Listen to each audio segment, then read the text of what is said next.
비판하는 자들이 염려하는 것은 오늘날 신사도 개혁 운동에서 사도와 선지자라고 주장하는 이들이 성경 외에 다른 복음을 주장하거나 예수 그리스도 외에 자기들의 사역을 강조하고 자기들에게 영광을 돌릴까 염려하는 부분입니다. 자, 우리가 속한 신사도 개혁 운동에는요, 많은 사도들과 선지자들이 있습니다.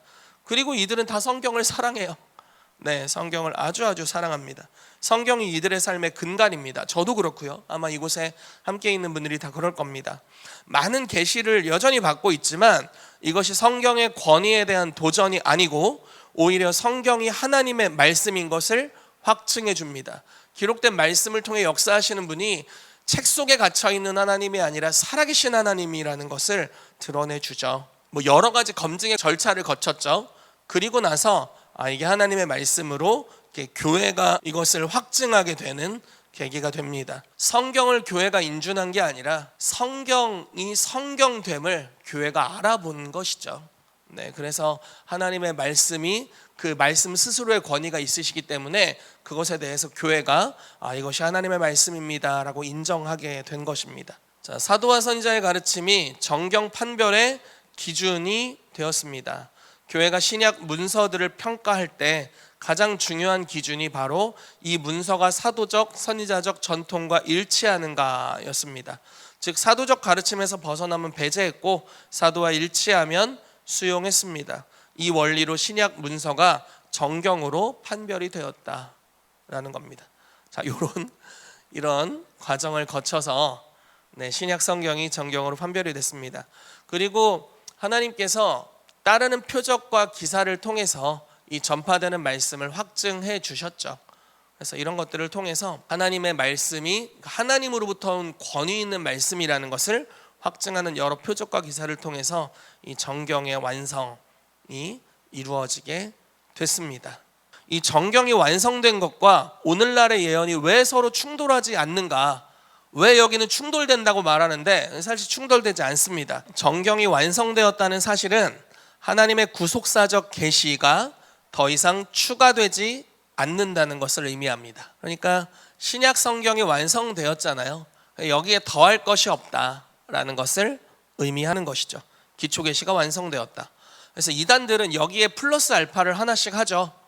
네, 몰몬교도 그렇고 통일교, 제가 예전에 통일교를 굳건히 믿고 있는 분과 같이 일을 한 적이 있어요. 제가 예전에 보건소에서 공익을 할 때 같이 일하시는 분이 통일교 신자였어요. 근데 이 집단의 안타까움이라고 해야 될까요? 가족 관계로 다 묶여 있습니다. 그러니까 자기 통일교 신자, 우리 와이프 통일교 신자, 그래서 거기에서 만나서 너랑 결혼해서 결혼했고 자기의 아이도 통일교 신자, 그리고 이제 아이의 며느리도 통일교 신자. 그래서 이제 또 지정해줘서 결혼하고. 그러니까 이게 혈연으로 묶여버리니까 굉장히 심각하더라고요. 근데 이것저것 얘기하시는데 제가 성경으로 다 반박을 해드렸던 기억이 있습니다. 근데 이제 성경 외에 이분들이 보는 뭐가 하나 더 있더라고요. 그러니까 구약 39권, 신약 27권 외에 무언가가 더해지면 이제 거기서 문제가 생기는 겁니다. 이거 심각한 이단이라고 우리가 이야기를 하죠. 그래서 이런 이단들이 굉장히 많이 있습니다. 신사도 운동? 39권, 27권에 뭐 하나 더 합니까? 책 써 있어요? 없어요.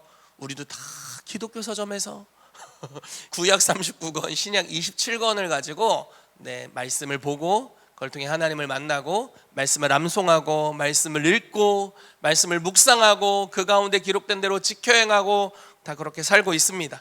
그래서 충돌하지 않아요. 하나님의 구속사적 계시가 더 이상 추가되지 않는다. 정경이 완성되었기 때문에. 그러나 이것이 성령의 인도, 계시적 통찰, 예언적 안내까지 중단된다는 뜻은 아니다.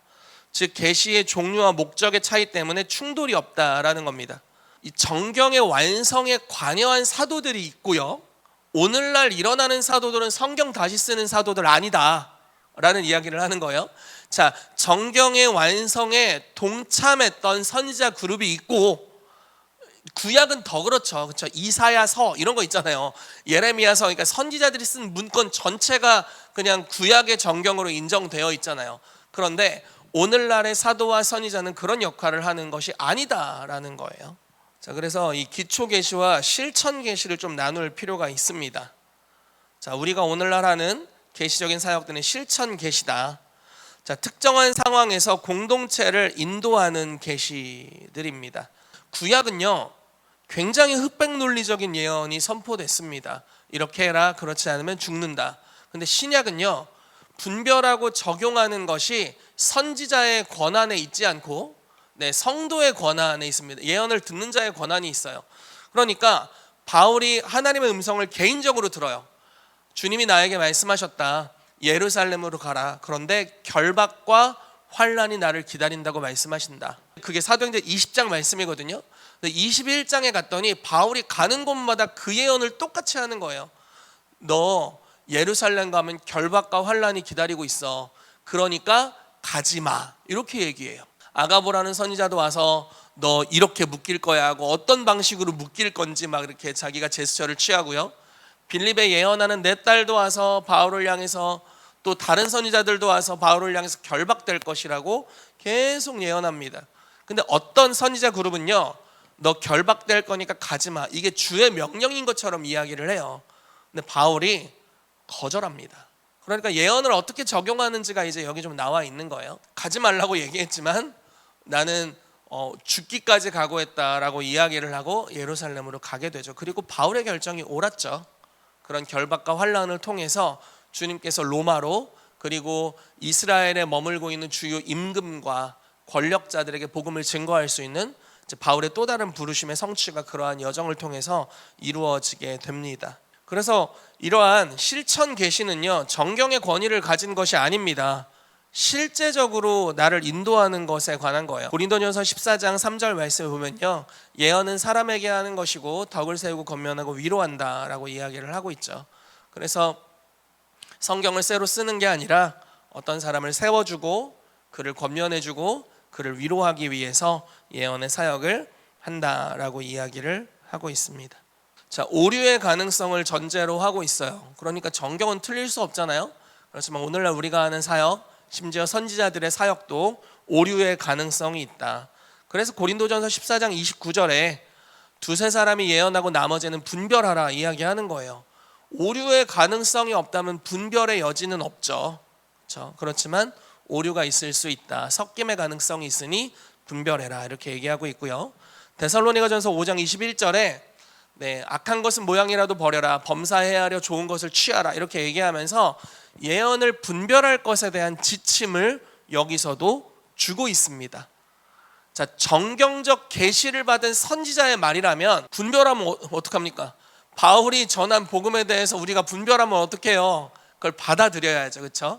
사도 요한이 받은 계시록의 그 기록들, 하나님이 그를 이리로 올라오라라고 말씀하셔서 그 기록하신 놀라운 종말의 역사에 대해서 우리가 어떻게 분별을 합니까?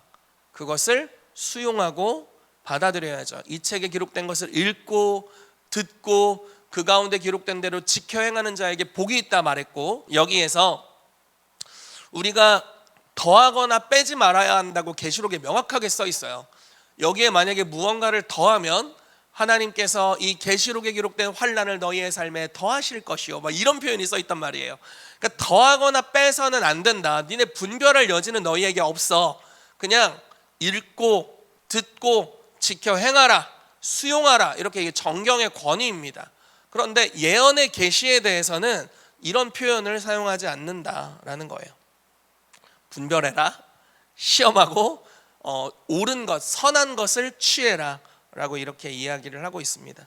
그래서 오늘날 신사도 개혁 운동에서 풀어지는 모든 예언사역, 모든 사도적인 선언들 다 분별하고 좋은 것을 취하시기를 예수 그리스도 이름으로 축복합니다. 이게 상충되지 않는다라는 거예요. 그리고 제가 지금 말씀드린 이 모든 것들이 신약 시대에 다 이루어진 일입니다. 그러니까 정경적 계시, 기초 계시에 대한 선언도 있었고, 이건 그냥 받아들이는 겁니다. 여기 더하면 안 돼요. 빼도 안 됩니다. 분별, 너한테는 그런 권한이 없어. 그러나 선지자들이 준 실천 계시가 이쪽 부분에 있습니다.